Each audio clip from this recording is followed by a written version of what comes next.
Top of the morning, my Cadillackers. Top of the morning, Ken folk. It's the Cadillac Talk Morning Show. I am your host, Macaroni, Big Tony Jones in the building. Salute to everybody watching this morning. If it's your first time checking in, let me know what country, what state, what province, what street corner, what penthouse in the sky you checking in from, because we worldwide and it's nothing but love. And if it's your first time checking in with us good folk, I send you nothing but love, blessings, and prayer. I hope your family's good, your health is straight, and your finances even better. You know what I'm talking about? Now, we got some smoke to get into this morning, man. All right. I'm going to keep it a buck, okay? I heard this shit a couple of days ago. I said, yo, I got to get some more information, but I got to bring it to the chat to see what the chat's saying. You know what I'm saying? And right now, this morning, we got a poll, 50-50 on the breakdown. What's the poll like? Poll is, police name Lil Baby as a suspect in a shooting. Do you believe he did it? This is the poll this morning. 50% says, yeah, the nigga's a crash out. Another 50% says, no, we gonna need more proof, Jones. We ain't convinced yet. And since we straight up and down like 6 o'clock, we ain't 6:01, we ain't 5:59, we gotta figure out which way to draw the line. You know what I'm talking about? On a goddamn Friday morning, you know what I'm saying? Hey, it's Friday. I forgot. Shit, it's the end of the what? It's the end of the week. Unless you're working the weekend, you know what I'm saying? You could tell your boss I'm out. Don't call me, don't ask for me, you know what I'm saying? Nigga, you ain't know me when you see me now. You know what I'm saying? Before we get started though, 50 Cent won the Nobel Peace Prize. Yeah, I said that. Now, 50 Cent won the Nobel Peace Prize, I believe, goddammit. You know what I'm saying? His speech is pretty intense. Tonight from the Nobel Prize for Beef ceremony. Ladies and gentlemen, the Nobel Prize for Beef goes to 50 Cent.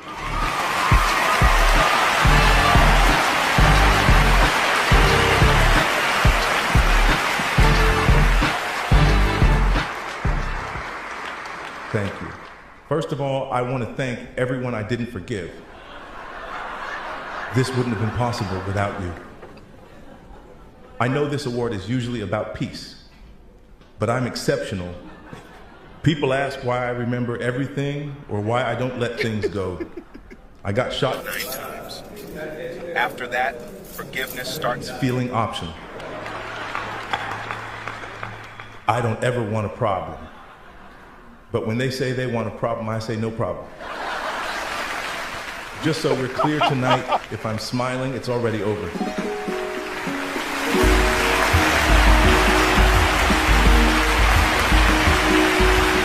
All right, ladies and gentlemen, remember not to mess with this guy. Man. So Yo, that might be the best acceptance speech ever, man. Remember, I don't want a problem. Yo, 50 the funny nigga. That nigga is the king of trolls, man. You don't want to smoke with that nigga. He's petty as fuck. That Kanye in the goddamn corner. All right. Now we got to break down the scenario at hand, man. You got a situation here, man. They said Lil Baby. Hold on, my monitor. All right. They saying Lil Baby shot the brother. I don't know why. The party, this shit, some shit at the party. Let's break it down and let's see the poll is going to break this morning. You know what I'm talking about? we got to talk about this Keion White and Lil Baby situation, man. Let's check out this news report right here. Here in the WRL Live Center this morning, 49ers defensive lineman Keion White here was shot after the Super Bowl at a post-Super Bowl event. And if this name sounds familiar to you, that's because he is a Garner native and went to Garner High School. Authorities say that he was hosting an event at a nightclub after the Super Bowl where he was shot in the ankle following some type of altercation there in San Francisco. The 49ers releasing a statement saying that Keion White was a victim of a shooting and sustained a bullet wound to his ankle this morning in San Francisco. He's currently undergoing surgery at a local hospital. Of course, this is a story that we will continue to follow here in the live. The 49ers, one of their players shot early this morning in San Francisco. The team says defensive end Keion White was shot in the ankle. Good evening. I'm Claudine Wong. And I'm Mike Meeback. San Francisco police confirming they did respond to a report of shots fired on Mission right near South Van Ness, 4 o'clock this morning. Police did not identify White as the victim, but the team has since confirmed he was shot. So police described his injury as non-life threatening. According to police, officers responded to reports of a shooting following an argument that started inside of a business. No arrests have been made. A suspect has not been identified. I spoke with Dr. Rick. Details in the shooting that hurt 49ers defensive end Keion White. It happened early yesterday morning at a nightclub in San Francisco's Mission District. Our partners at SF Standard report White was hosting a Super Bowl party at Delia Lounge on Mission Street. At some point, White got into an argument involving rapper Lil Baby. That's when White was shot in the ankle. Nearby residents say they were woken up by police activity. Window is like right by my bed, and so I saw lights. I think that's why I woke up at first. I think I kind of knew that it wasn't like the most safe place, but honestly, it kind of seems par for the course. I'm not entirely how could this happen here? No arrests have been made. Our sister network ESPN reports White had surgery yesterday and it was a success. After being shot early this morning in San Francisco. This is now the second Niners player shot in the city in the past 2 years. Law enforcement analyst Michael Leninger says investigators will now comb through witnesses and any video in the venue or area. I assure you that at least one individual there knows who the shooter is, and I'm relatively certain at this point that San Francisco PD knows who that shooter is as well. So that's the news report that they put out about. All right. The shooter, they gonna find the shooter. That's a guaranteed. They gonna find the shooter. Somebody gonna talk. Somebody gonna say something. You know what I mean? The club got surveillance. So somehow they gonna piece it together.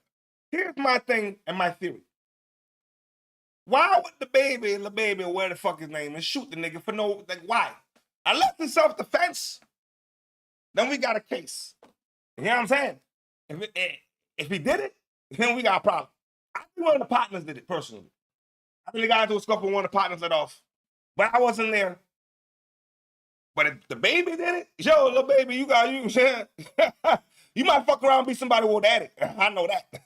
Keion White and a Lil Baby situation, man. So I want to show you guys the article that the Rolling Stone had put out because they got his response and stuff like that. So as you can see, the Rolling Stone, they wrote about it. They said, NFL player Keion White, a defensive lineman for the San Francisco 49ers, is recovering from surgery after he was shot in the ankle at a private party hosted at the San Francisco nightclub. Thank you to everyone who has reached out with their prayers and concerns on my behalf. White wrote on Instagram, I've undergone successful surgery. According to the FN Standard, a witness report having witnessed White engage in a verbal altercation with Lil Baby before he was shot. The rapper was in town for an appearance at the Super Bowl event at the Grand nightclub, and White was hosting a private event. It is currently But nobody's saying he was the one that shot. They said, hey, they was arguing, and then you got shot. Doesn't mean he did it. The language does not point that he did it. The language just said, man, somebody in his crew did it. Y'all was arguing, and boom. You know what I'm saying? Doesn't mean Lil Baby did it. I don't see that. I don't see that. They're going to have to show us some more proof. You know what I'm saying? unclear who shot White. Officers arrived on the scene and located a victim suffering from an apparent gunshot wound. Officers rendered aid and requested paramedics to the scene. The victim was transported to a local hospital for non-life-threatening injuries, the San Francisco Police Department shared with the Rolling Stone. It says representatives for Lil Baby did not immediately respond to Rolling Stone's request for a comment. And they also follow up with more of White's response. He said, "For those who know me, y'all know this won't stop me from spreading peace and joy to the world." White continued in his statement, "Full steam ahead. I'm in great spirits and ready to make the most of this off season." Grown man bars is something you got. Well, Keion, man, at least you got surgery went well. Nigga ain't, nigga can get back on the field. But even he ain't, he's not allowed to say what the fuck happened because, it's still an open case. Well, as far as I'm concerned, I ain't gonna say that Lil Baby did anything until they give us some more solid evidence, man. What I can't allude to is somebody in your crew definitely shot the boy. Or shot the man. I don't want to disrespect the partner. You know what I'm saying? Player partner was definitely shot. You know what I'm saying? Unfortunately. It could have been self-defense though. We don't know that stature. He could have been the aggressor for all we know. And then if he's the aggressor, that changes everything. Right? So until we get some more information, I'm gonna stay straight up and down like 6 o'clock. That's it. I ain't going to the 601 side, and I'm not going 559. I can't do it. Ja Rule, yo, nigga. I don't know, man. The man apologized somewhat. Well, we're gonna get into it. To deal with. No matter how many of them fabricated lines he about to say, it ain't gonna equal up to this real shit. Shout out to T-Rex and Lux. Now, 5 days after the plane incidents with Ja Rule, Uncle Murder, and also Tony Yayo, we're seeing the difference between the two guys. You got one person on the other hand who has not done any interviews about the incident, one person who has not spoken publicly about it, and then on the other side, a group of people that's gone on multiple interviews talking about it. Now, don't get it twisted. I'm not saying either side is wrong. Obviously, Uncle Murder and Tony Yayo got a podcast they're doing, so for them, this is all promo. Now, today, Ja Rule has a... It's all promo. We've been saying that since we've been covering the situation. That's promo. Let's be honest for a second, y'all. Let's ask. Y'all think if they had the scuffle that Tony Yayo was gonna beat Ja Rule? Yo, in a fair one? It's not happening. No way. In a fair one. And I'll put them two in the boxing ring, and Ja's gonna win. I'll put my money on Ja. I'm doing it. Officially apologized for the incident. Now everybody slow down and relax. He did not apologize to Uncle Murder and Tony Yayo. However, he apologized to the people close to him and his business partners. A couple hours ago, Ja Rule put out this apology. He said, "I'm not proud of my behavior. It's goofy to me. I'm a grown man about to be a proud grandfather, and I wish that video of me wasn't out there either. I don't like people taking me out of my character. So for that, I apologize to my wife, family, fans, business, and investment partners. I want people to know at the end of the day, I'm still a man, and I'm going to stand my ground. I don't start trouble." And of course, just to spite 50 Cent a little bit, he attaches a Jay-Z record on it. Now, obviously, Ja did not have to apologize because he didn't start the incident. But the man is corporate. I'll respect the man for doing that, though. Them niggas got you out of your character, bro. And I don't like motherfuckers like that, bro. I don't like motherfuckers. Because they know how you going to respond. They know what about to happen. And then they still try just to get you out of pocket. And I'm like, oh, look. Man, so Ja did the right thing because you got to keep corporate happy. You got to keep the investors happy. You gonna be a granddaddy. You know what I'm saying? It's not a good look. Now, Yayo and them niggas, they just trying to blow up their podcast. I don't think that's the right way to go about it. But let's continue. He's got business partners. He's got investment partners. I believe right now he's a brand ambassador to a liquor company. We live right now? We live right now, John? Chat. What the fuck? Clip this, chat. Hold on. I don't OD now. No. You can handle a little bit more. This is yours. I just want y'all to taste it because, you know, let me tell you something. So I'm also going to say this. Okay. Whiskey is not supposed to be shot. You know what I'm saying? It's not a shooter thing. If you want to shoot something, you'll get you some tequila.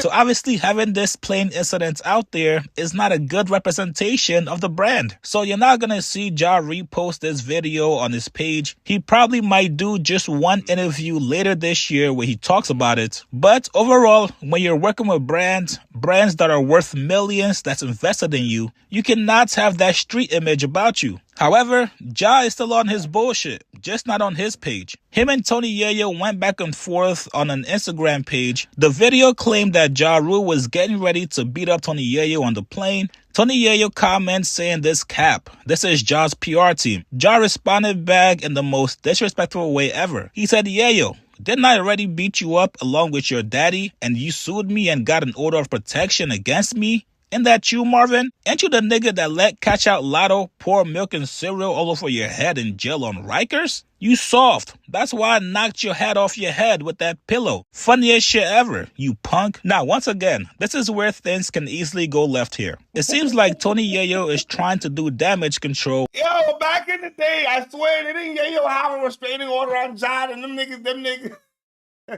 caught them niggas in the studio slipping. Yo, remember what they were saying about murder rate? Them niggas was on point, bro. I'm saying, I ain't gonna lie, John, them niggas found them niggas in the studio. We might have to do a video. I saw a video about 50 Cent alleged snitching allegations. You know what I'm saying? All the times he was alleged to, you know what I'm saying? We might have to do that one day. And set the record straight. You know what I mean? All because the TMZ clip came out that made him look terrible. But at a certain point, you gotta let this go. You gotta know when to not trick yourself out of a spot. And let's be honest here. If this was a one-on-one fight between Ja Rule and Tony Yayo, we all know Ja Rule is going to get the best of Yayo. As you should know, Katt Williams has released a new standard. In a one-on-one fight, I put them niggas to have a fair one. I put my money on Ja Rule. I'm not a gambling man. I'm not saying that. But if I had to choose, I'm going with Ja Rule. You know what I'm saying? Now, if it's 50, that might be a different story. That might be a completely different story. You know what I mean? All right. Speaking of 50 Cent, 50 got a problem with damn near everybody in 2026. I don't know. It seems like any and everybody can get it. So, he got a problem with Katt Williams, and Katt Williams got a problem with him, and then, yeah, Katt said some shit on the goddamn, what you call it again? It's special on Netflix. And then y'all went left. Special entitled The Last Report this week on Netflix. Williams, who is considered one of the greatest comedians in his time, would use his time on stage to address several different people in the news like Oprah, Shaq, Martin Lawrence, and more. Now, what would be interesting is that Williams would even take a shot at known online roaster 50 Cent, who recently had the internet laughing for a post he would make about Jay-Z, comparing him to the Predator character after Jay-Z's name would end up being discussed amongst the recent releases of the Epstein files. According to Williams, he would take issue with 50 Cent allegedly turning against him. Now, upon research, we may have found the exact moment Katt would start to feel some type of way about 50 Cent. Back in December 2024, 50 would join Andrew Schultz on his podcast Flagrant. There he would begin to express that comedians were invincible and would point out like Katt Williams fighting a kid his height and not doing so well and still managing to be that guy in the aftermath for something that could have been very embarrassing for others.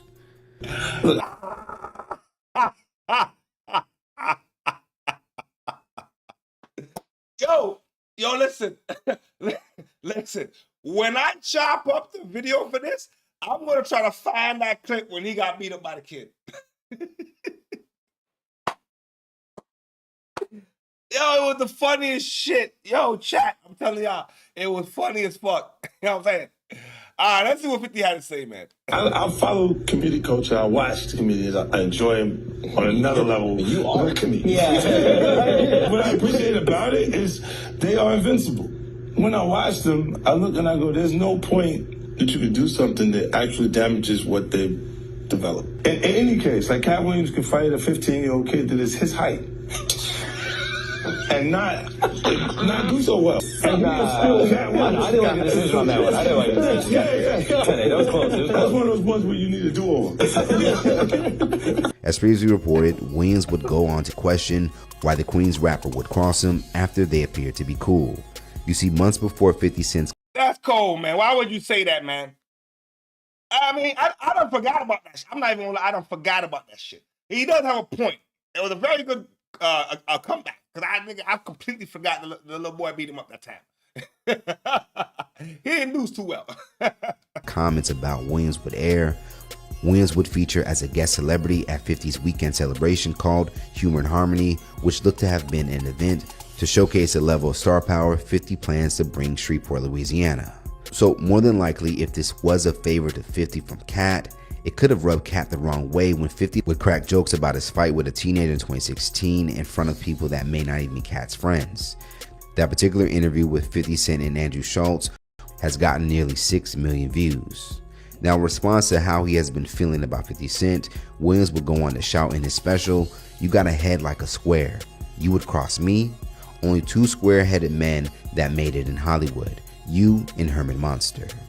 On Wednesday, 50 Cent will take to social media and respond. Over on his Instagram, while resharing the joke, 50 would caption, "Damn Katt shooting at me? That's my man. Alright, I'm taking a break before I don't have no friends. Okay, I got a box head. It's cool." Now, what is interesting is that just before this post, 50 would reshare the original report by Hype Plus after taking the post down. He would go on to write, "Katt think I set him up in Shreveport. He was talking to Dave Chappelle backstage and didn't see Michael Blackson hit the stage. I think he said he smoked crack or he was a crackhead. That's why he mad at me. LOL." Now, to 50's point, Katt and Michael Blackson have had their issues in the past, but appeared to have kept things professional as the two would share the Wildin' Out stage a few years ago amid their supposed beef. So it's hard to think that Blackson being in Shreveport with many other celebrities is the exact reason why.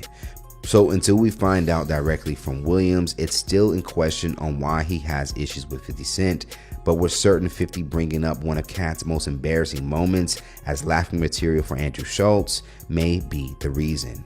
So let's talk about it more in the comments below. Do you think 50 Cent, who is not a comedian, crossed the line in his friendship with Williams by apparently making jokes about him months after Katt would come to support his event? This Cameron lawsuit against J. Cole. I got to be honest with you, man. Comedians they know how to dish jokes, but can't take jokes back. You get what I'm saying? Like, yo, who cares? I said it, so what? like, yo, we're still partners. Yeah, and he got out the point. How do we manage to forget that shit? No, but all fun and jokes aside, though, Katt was probably going through a lot of things in his life at that time. And y'all supposed to be friends, though. You can't take a jab at your friend like that, bro. You know what I'm saying?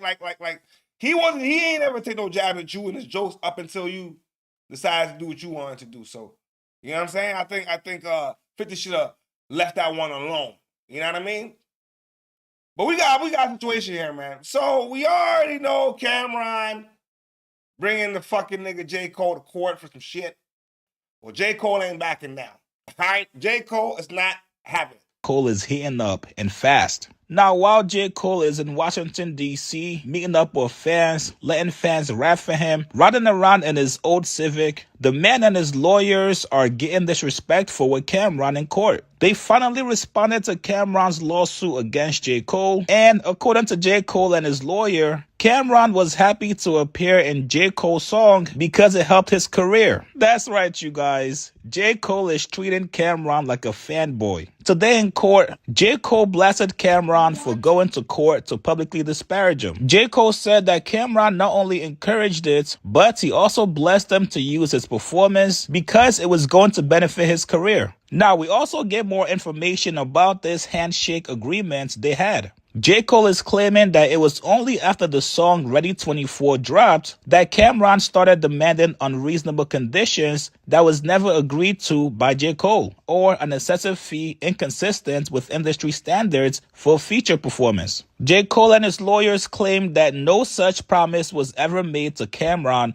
either about a single in return or a podcast feature. However, J. Cole confirmed that Cameron did ask him to come on his podcast, and this is where the legal terms come into play here, you guys. According to J. Cole, they discussed the possibility of coming on Cameron's podcast, but no commitment was ever made by J. Cole to do so, nor was there any agreement or condition related to the song Ready 24 to do so. J. Cole and his attorney claimed that Cameron appeared on the song voluntarily and without condition, and that he never raised any objections prior to its commercial release. And to add more disrespect, they said Cameron is not and never was a joint author or co-owner of the song. AKA, yeah, we might have talked about the possibility of me returning a favor, but because I did not promise it to you and it was more of a handshake kind of deal, brother, I am not obligated to do shit for you. Kind of scummy, you guys, kind of scummy. That's why you need a contract for everything.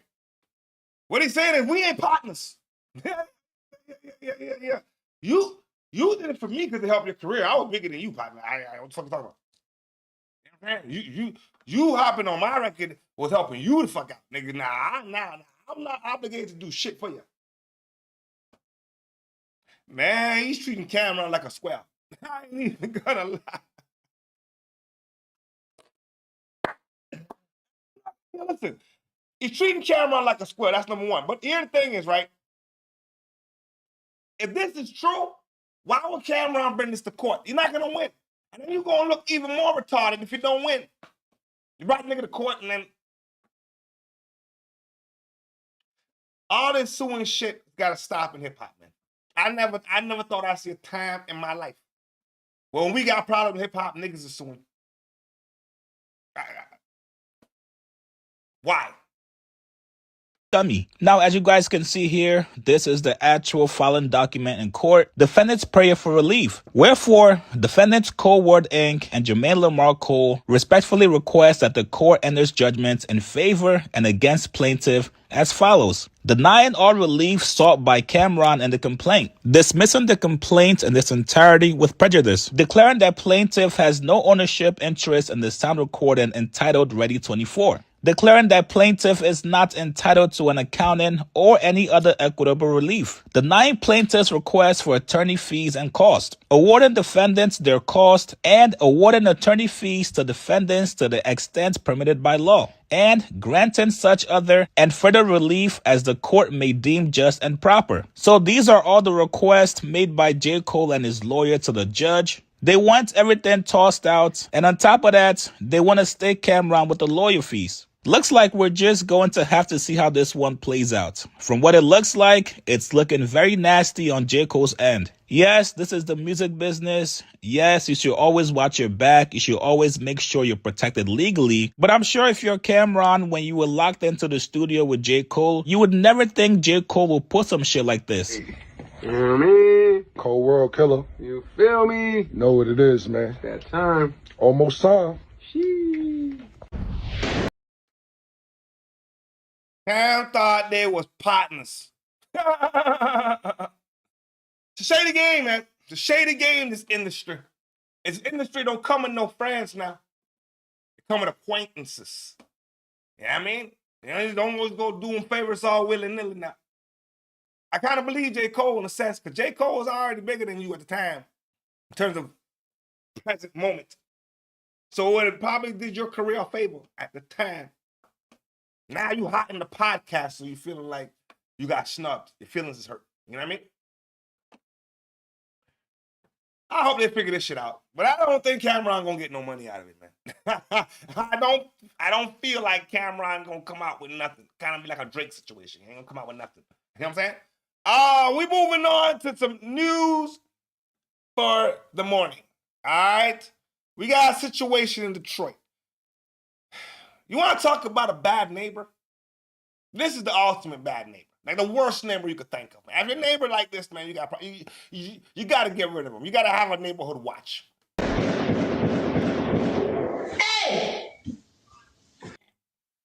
A Detroit woman hits the floor to hide from bullets flying towards her home. Another woman is accused of unloading her assault rifle into the house, causing all-out panic. As Fox News' Jessica Dupnack tells us, neighbors say they've seen this coming for years. How does that old saying go? Love thy neighbor. Well, the exact opposite thing happening out here. The scene Mother's Day afternoon. People grilling, sitting outside, and apparently dodging gunfire. Hey, get my baby down! And it was like bam, bam, bam, bam. A barrage of gunfire had the whole block hitting the floor on Detroit's west side Mother's Day afternoon.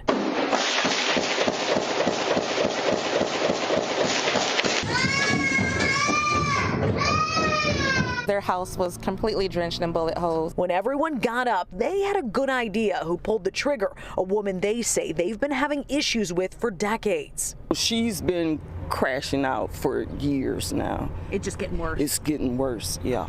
For seemingly no reason at all, she allegedly fired 20+ rounds out of her window into a neighbor's house off Whitcomb Street near Grand River. You guys are lucky that everyone's okay. Yeah, I'm very lucky. We all are. The man whose house was the target was hurt from shards of glass after bullets penetrated through. You guys walk outside. I mean, are you like nervous? You can just walk out? Yes. Detroit police can be seen seizing 2 weapons from the home after the shooting. The other one was bigger than that.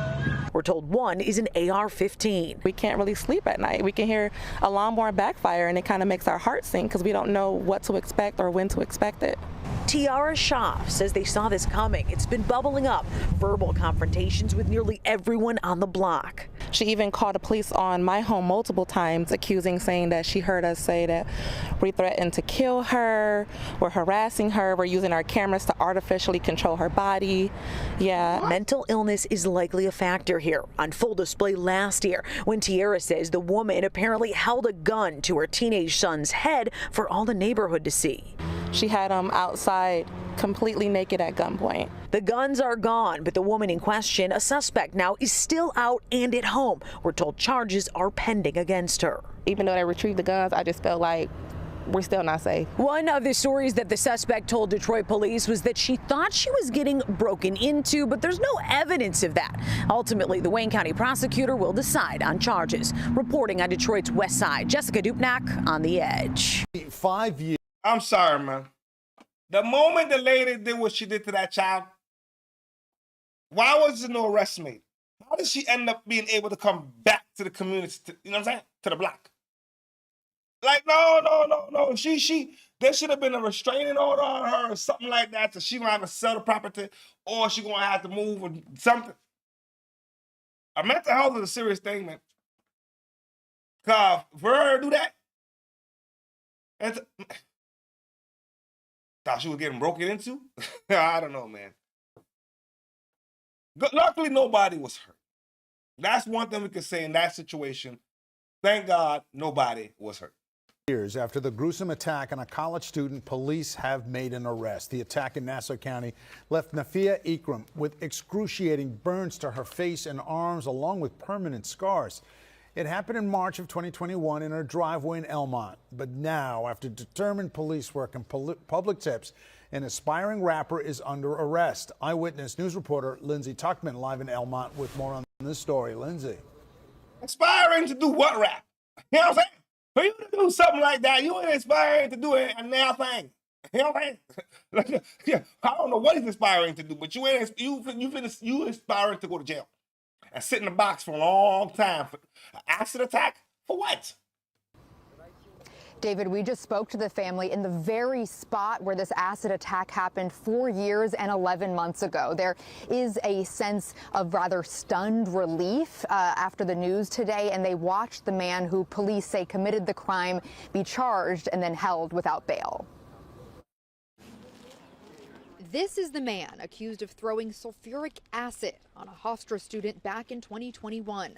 A brutal attack that left then 21-year-old Nafia Ikram with severe life-altering injuries and years of unanswered questions. I'm glad in a sense that, you know, even though this is the beginning of a different chapter in my life. I'm glad that I've closed the chapter on the uncertainty and the safety and like the looking over the shoulder. 29-year-old Terrell Campbell of Brooklyn, a flower delivery worker and aspiring rapper, was arraigned in Nassau County Tuesday and pleaded not guilty to charges of assault, criminal possession of a weapon, and unlawfully possessing noxious matter. The attack happened back on March 17, 2021 in Elmont. Surveillance video shows a hooded figure running up to Ikram in her own driveway and throwing the acid on her face, then driving away. Prosecutors say he was finally identified with the help of a tipster and ultimately linked to a red Nissan Altima near the scene. Plus, this disturbing information. We reviewed Campbell's internet search history. In the minutes following the 2021 attack, we found searches asking, how do I remove sulfuric acid from my car's fabric? And 2 years after he ambushed Nafia and left her screaming in pain on her front lawn, he actually produced and uploaded a music video to YouTube boasting about throwing acid in a woman's face.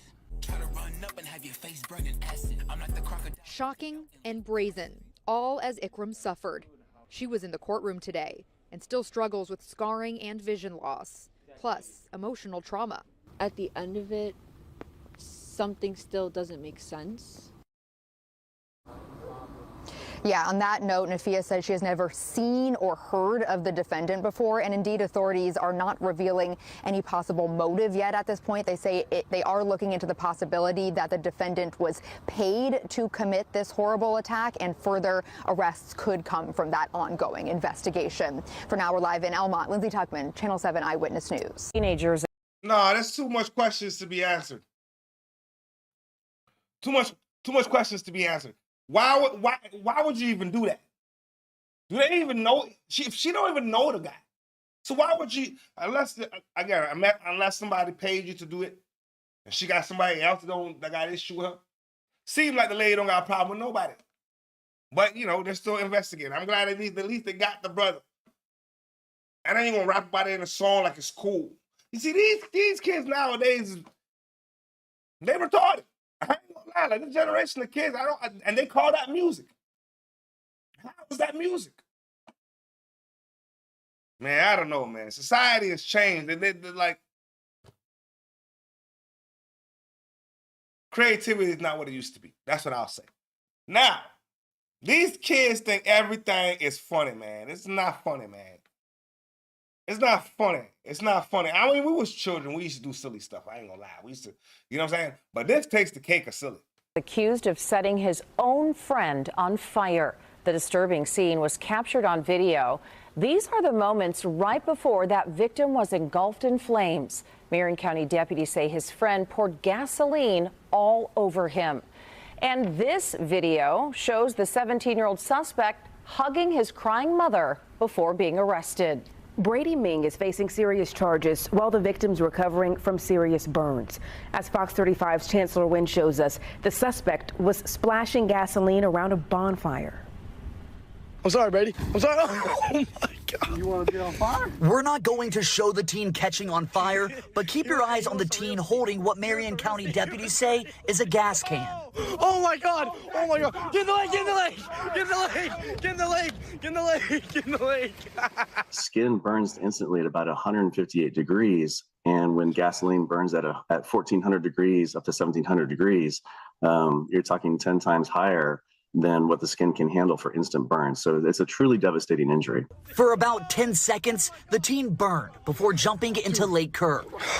Get in the water. Court documents state the teen is suffering second-degree burns on his hand and lower body, as well as deep, full-thickness burns on both legs. The nerves might actually be burnt at that point. The one thing about that type of injury, though, is that the body's not going to heal itself, and it needs surgical help. Skin grafts. Lieutenant Dave Williams with the Seminole County Fire Department didn't respond to this specific call, but he says he's treated severe burns throughout his more than 25 years as a firefighter and paramedic. You never have that flexibility, that mobility and even the disfigurement. The scars are always going to be there to remind you of that day. 17-year-old Brady Ming is who deputies say caught the other teen on fire. This video shows Ming turning himself in to Marion County Sheriff's deputies on an aggravated battery charge. Speaking of the outlaws, Young Noble, he on. These kids play with too many games, man. And you hear them in the background, kiki and ha like it's funny. They really thought it was, he was like, in his mind, it's just a prank. Oh, go jump in the lake, go jump in the lake. Oh, man. Teenagers do the wildest things sometimes, but that's above and beyond of immaturity. Like, you got to have a little bit more understanding of life. You know what I'm saying? So maybe you charge the kid a little bit. You know what I'm saying? He learned. You know what I mean? And I would not want to be your partner. You know what I'm saying? Oh, we got a couple more things to get into before we wrap up the segment this morning. I salute everybody watching this morning. Napoleon of the Outlaws is speaking on the situation that happened with our brother, Young Noble, last year. You know what I'm saying? Very touching situation. Mental health is a serious thing. Fortunately passed away. Me personally, I still can't believe it, man. But how you feel about it, man? Yeah, you know, that's a sad situation about Noble because it was out on it, you know, people seeing on the internet. We had our differences. And you know, we had some words, but I just fell back. I stopped like going back and forth with him because I realized he was behaving in a way that wasn't him. You understand? So I was like, this ain't really him. Something must be up. And then unfortunately, not too long after that, you know, he committed suicide. And he was really going through some mental health issues, which is it's a sad situation, you know what I mean?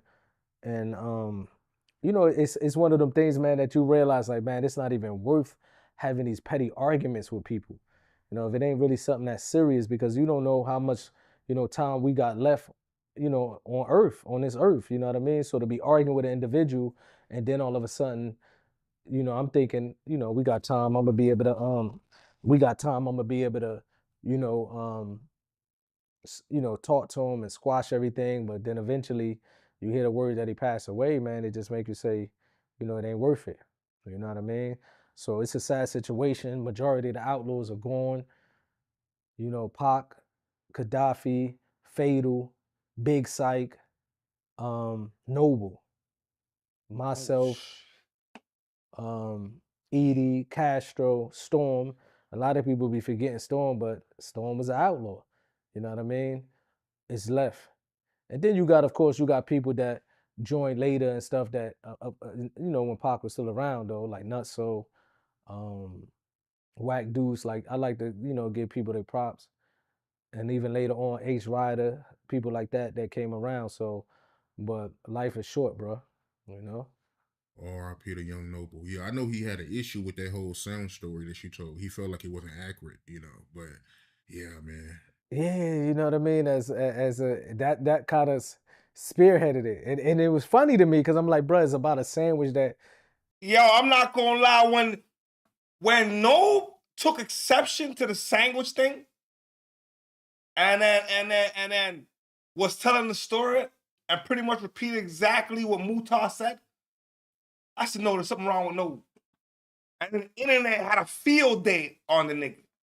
So the internet got to that nigga, man. Because I've seen the comments and shit. It got bad, man. If you already going through mental health, man, then he hit me this song to Nas in 2020, like 2025. I'm like, he's going through something, man. That nigga was going through something. You digested that sandwich 40 years ago, you know what I mean? So I was trying to tell her like that, bro, it's no need to go through it with this sandwich, man. And I guess, you know, we could laugh at it now, and I'm sure if he was around, we'd be laughing at it together. Like, bro, really, you want to argue over a sandwich story? But, you know what I mean? It kind of spiraled out of control. And, yeah, it's sad, bro. And it's petty, you know what I mean? Like, don't take it that serious. But you know, the sad part, I really thought that I was gonna be able to speak to him and be like, I'm gonna let everything calm down. I'm gonna hit him up, and but it was shocking when I heard, you know, that he took his own life. For real, like it was shocking. For the people that don't know the story, can you share it if you don't mind? Yeah, this guy. Nah, yes, nah. It was about we was on a movie set, one movie set with Pac, and then Jim Belushi was the actor that just came in and he bit Noble's sandwich, you know what I mean? And Noble was like, what's going on? And this and this and that. And I think I guess Noble might have got offended the way I told the story. Like, he felt like I was saying Jim Belushi punked him, you know what I mean? And I think he took it that way when I wasn't really, you know, saying it like that. You know, he bit your sandwich and it, but I guess he got offended. But it's the truth. That's something you laugh at. You know what I mean? I was saying the story like it was something that we laugh at. It was a funny thing, but I guess but to be honest, like I said, it wasn't him. Like, Noble was going through something. You understand? Like, because I said that story before and we spoke about it before, but unfortunately, from what I know, and I know his family is very private, they don't want to really get into it, but I think he had some health issues. You know, he had some health issues in the past, and I believe, if I'm not mistaken, they put him on some medication that was like making him trip out. You understand? Because Noble ain't really, everything he was going through in his last days, it wasn't him. You feel me? So, and I guess whatever he was doing, that medication that was making him trip out, he was taking everything, you know, small incidents, and it was just blowing up. And unfortunately, it's a sad situation. You know what I mean? He was married with kids and things like that. You know, that's why I always say, man, petty arguments, it ain't worth it, bro. You know? Yeah. Definitely not. But yeah, he did tell me that he was taking medicine, man. So, you know. But yeah, I'm happy you told that story. Because, I mean, the first time you told it was like years ago. I think I had like 50K subs, and now I got over 1 million. Yeah. So it's a lot of people that's, you know, not familiar with that story, man. Yeah, you got over 1 million. Congratulations. Yeah, I seen that. Yeah. Yeah. Yeah, he's missed, though. Definitely missed. I ain't siding with GloRilla, but I do. All right, man. It brings us to the last segment of the morning. Young Noble, though, before I move on, man. Young Noble, man, was one of those outlaws that came around towards the end of the stretch. I liked the Young Noble. I ain't gonna lie. I liked him on the Machiavelli album. You know what I'm saying? I liked him when the Outlaws had a couple albums after Pac died. You know what I'm saying? Novocaine and another one. I forgot what it was called, but Noble was spitting some lyrics. So to see Noble go through that, it was a sad day in hip hop when Noble passed away, man. A lot of outlaws passed away, man. So salute to Idi Amin, Napoleon. You know what I'm saying? Castro, Storm. You know what I mean? The ones that still kicking in with us. You know what I'm talking about? So now, GloRilla got a problem with the fact that Boosie said this. Y'all remember what Boosie said earlier in the week now. Now she done blowing up the torch. I won't say, people be thinking we have more money than we have. Every artist who got 50 million ain't got 50 million. Every artist you think got 100 million ain't got 100 million. If we get everybody, we gonna be broke. Even I said, if I get everybody, I'm gonna be broke, man. I got 7 brothers and sisters, and a mom and dad. I give each y'all 100,000, I'm broke. If I really look out like you don't really look out, it's gone. I'm not siding with GloRilla because that's a family situation. I don't know what happened. I ain't getting no family business. But we do gotta look out too, but you know what I'm saying? We get everybody, we gonna be broke. Yo, this is getting messier by the second. Boosie Badass jumped right back into the conversation with GloRilla's sister, GloRilla, and GloRilla is lighting him up online per usual. And Boosie, he's responding, but not the way people expected. I want to speak on something right quick. I ain't siding with GloRilla, I ain't siding with GloRilla. But I do want to say,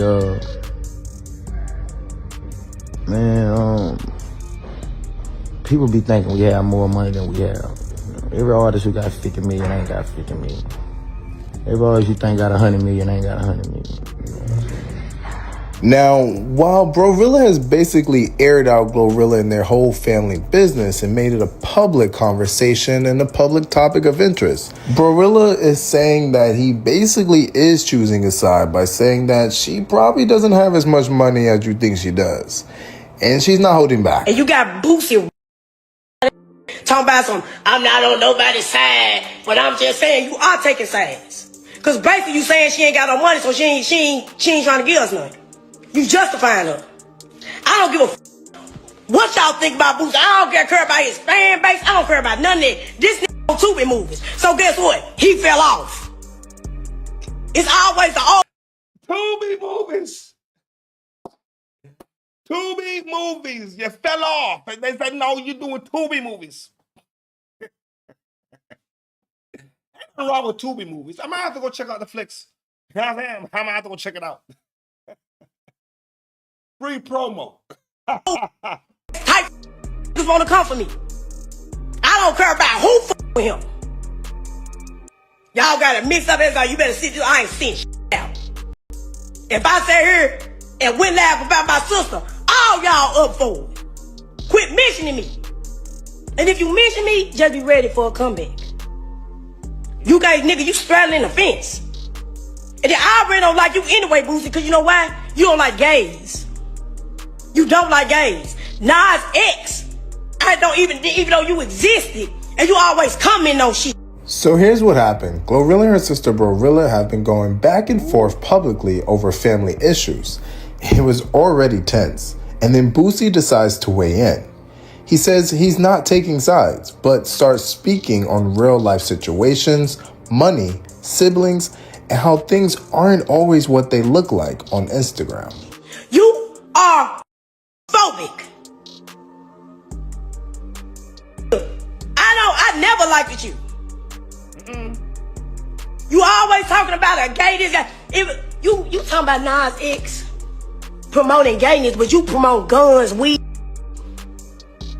You a hypocrite. Be 100 around the board. I'ma say it like how it is. I don't care about what name on here got to say. I don't care. Unfollow me. Please. I don't care. Y'all talking about who I need to sit down know, and I just sit up here and win live about my sister and put my mama no more live. And you think I'm finna spur somebody? I'm not spurring shit. Man, she gotta stop reading the comments.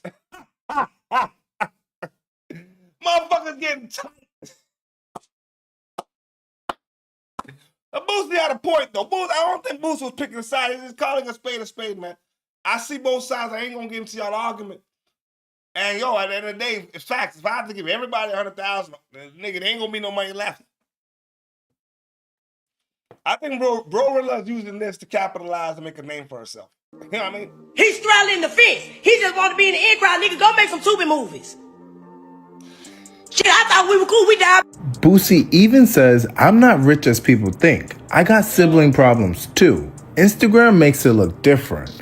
Now, some people felt like he was getting... Hey, that's where we stop it. But she has a point about the LGBTQ comment she made. Boosie, he talking about all this other stuff. You mad because he talking about that. He represents that. You represent this. What's the problem? It's okay for you to do that. Why is it not okay for him to do that? He's in his own lane. Kind of had a point there. I can't fake the funk. You know what I'm talking about? But that brings us to the end of our segment today on a Friday. You know what I'm talking about, midday. We're going to be back at it tomorrow morning. Tomorrow, though, it's a little bit earlier, 9 a.m. I ain't doing 9:30 tomorrow. I got things to get into throughout the day. So it's going to be a 9 a.m. Eastern Standard Time roll call. You know what I'm saying? I appreciate everybody that tuned in this morning. You know what I'm talking about? Wherever you are in the world, you know, I say nothing but love, blessings, and prayer. I hope your family's good, your health is straight, and your finances even better. And until tomorrow, 9 a.m., play on, player, play on.